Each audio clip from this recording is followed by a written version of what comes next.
안녕하십니까. 더불어민주당 부평구을 국회의원 박선원입니다.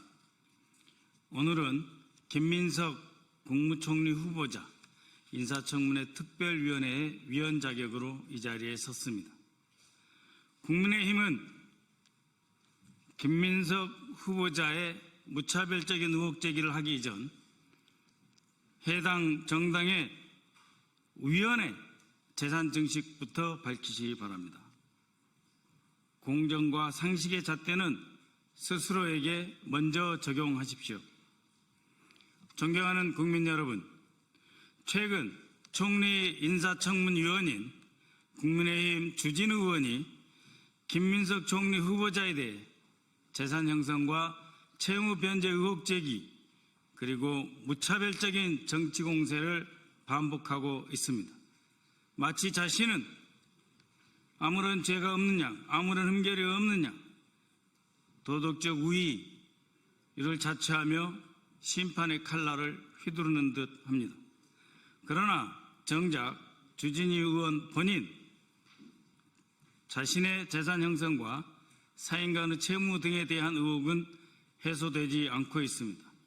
오늘 이 자리를 통해 몇 가지 점을 분명히 지적하고자 합니다. 2024년 4월 26일 기준 공직자 재산 신고상 주진우 의원 본인 재산은 엄청납니다. 본인과 가족 명의로 신고된 재산 액수가 무려 총 70여 원에 해당합니다. 자그마치 김민석 후보자의 35배, 3,500%에 해당하는 어마어마한 액수입니다. 이 중 부동산은 약 40억 원, 예금과 현금, 주식 등 동산이 물경 31억 원, 차량이 1억 원 등입니다. 20년 가까이 공직에만 있었다는 사람이 도대체 검사 월급이 얼마나 된다고 생활비 다 쓰고 남으면 뭘 저금할 게 있다고 70억 원의 재산을 모을 수 있습니까? 김민석 후보자 가족 전체 재산은 약 2억 원인데 주진우 의원 가족 재산은 작년 7개월 동안 단 7개월 동안 2억 4천만 원이 늘었습니다. 김민석 후보자 가족 재산 전부인 2억 원의 120%에 해당하는 돈을 단 7개월 만에 불린 것입니다. 2025년 3월 등록된 공직자 재산 신고액을 기준으로 본인 예금은 5억 5천만 원, 배우자 예금 6억 6천만 원, 장남 예금은 1년에 4천만 원이 늘어서 자그마치 7억 8천만 원에 해당합니다. 일부 보험이 있었다고는 하지만 상당 액수가 언제든지 현금으로 인출 가능한 현금성 자산들입니다. 이렇게 많은 현금성 자산을 가지고 있는 주진우 의원이 2024년에 사인 간의 채무는 1억 원, 배우자 1억 8천억 원이 있습니다. 합치면 2억 8천만 원입니다. 김민석 후보자 사인 간의 채무 4천만 원이 있었다. 지금 있는 것이 아니고 있었다. 8천만 원이 있었는데 다 갚았다. 그걸 시비 삼고 있는 현금성 자산 약 30억 원에 달하는 돈을 가진 사람이 채무가 부부 합쳐 2억 8천만 원이 있습니다. 그러면 주진우 방식대로 물어보겠습니다. 현금성 자산 액수가 상당함에도 불구하고 사인 간의 채무 2억 8천만 원에 달하고 있는데 이것은 진짜 빌린 것 맞습니까?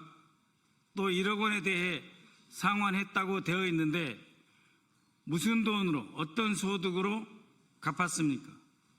현금성 자산이 그렇게도 많은데 왜 빌렸고 그런데도 여전히 갚지 않은 돈은 또 왜 이렇게 많이 있습니까?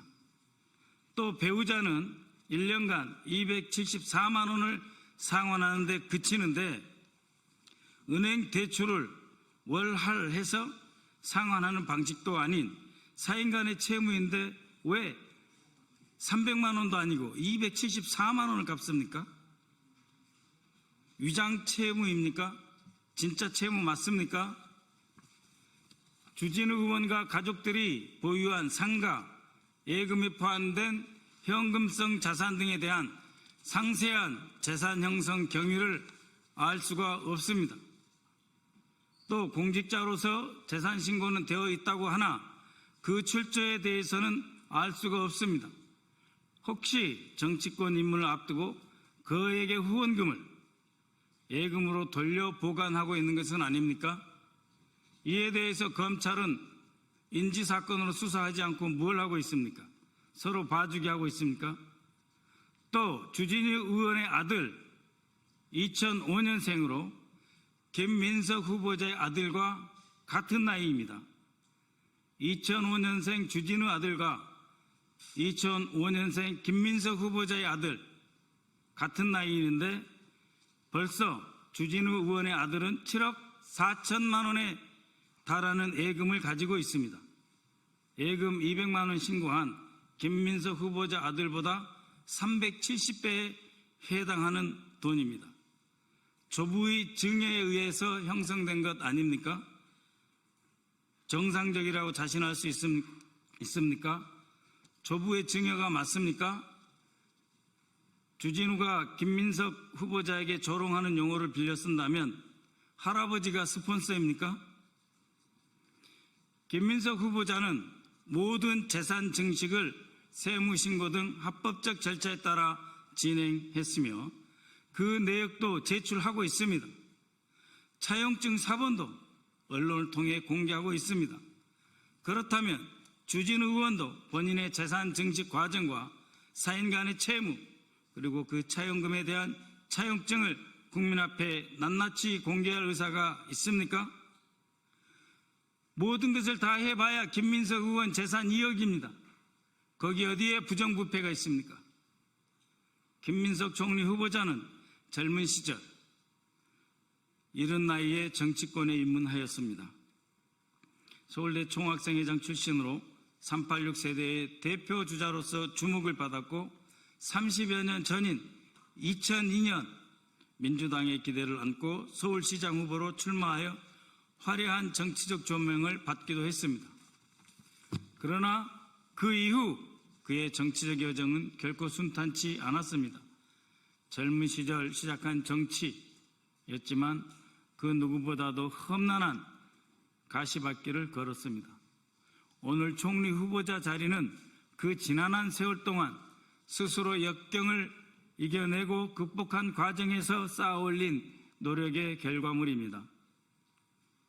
정치적 자금 문제로 시련을 겪었고 표적 사정과 과중한 세금 압박으로 경제적 고통이 수년간 이어졌습니다. 전세금을 털어서 추징금을 갚고 매달 숨막히는 그 무거운 중가산세에 시달리며 신용불량자 신세까지 떨어졌습니다. 낙선과 정치 복귀를 반복하며 수많은 좌절과 실패를 맛보아야 했습니다. 화려하게 시작했지만 결코 쉽지 않았던 시간들, 그 시간 속에 누구도 김민석 후보자가 정치적으로 재기할 수 있을 것이다 라고 생각조차 하지 못했을 그럴 시간들이었습니다. 그러나 포기하지 않고 묵묵히 견뎌 마침내 국민 앞에 다시 선 사람, 그것이 오늘 우리가 바라보는 김민석 총리 후보자의 모습입니다. 그 긴 시간 동안 그는 누구보다 외로웠습니다. 정치적 후광 없이 거대한 조직이나 스폰서에 기대지 않고 스스로 버텨냈습니다. 주변 지인의 인간적 도움 이외에 기댈 곳조차 없었습니다. 정치적 미래가 불투명한 시기에도 끝까지 책임을 회피하지 않고 모든 추징금과 세금을 완납하며 자신과 가족을 지키기 위해 싸워온 사람입니다. 김민석 후보자는 과거 사건에 대해 사법적 심판을 이미 받았습니다. 처벌받을 만큼 받고 고통받을 만큼 받았습니다. 벌금형을 수행하며 법적 책임을 졌습니다. 전세금을 털어가며 2억 원의 추징금을 성실하게 납부했고 동일 사안에 대해 매월 140만 원에 달하는 중가산 증여세도 납부했습니다. 20여 년 가까운 세월 야인으로 지내면서 정치적 책임까지도 졌습니다. 그런 모습을 주진우 의원이 피식하며 웃어 비웃을 수 있습니까? 본인 얘기대로 자기 객관화가 너무 안 되는 것 아닙니까? 수많은 시련과 짐을 온몸으로 감내하며 여기까지 온 총리 후보자의 앞에서 정치적 공세를 위해 스스로 원매무새를 가다듬을 정도의 정중함은 지켜줘야 하는 것 아니겠습니까? 국민의힘 주진우 의원께 촉구합니다. 정치적 도덕성을 말하려면 스스로의 거울부터 먼저 들여다보아야 합니다. 남의 상처를 발판 삼아서 자신의 정치적 이익을 쌓으려는 저렴한 공격은 국민의 상식과 공감을 얻을 수 없습니다. 김민석 후보자에 대한 무차별적 정치 공세를 중단하고 먼저 본인의 재산 형성, 정치자금, 금전거래, 자녀의 재산 형성 과정에 대해 국민 앞에 투명하게 소상히 밝히십시오. 그 과정에서 이해 충돌은 없었는지 충분히 소명해야 할 것입니다.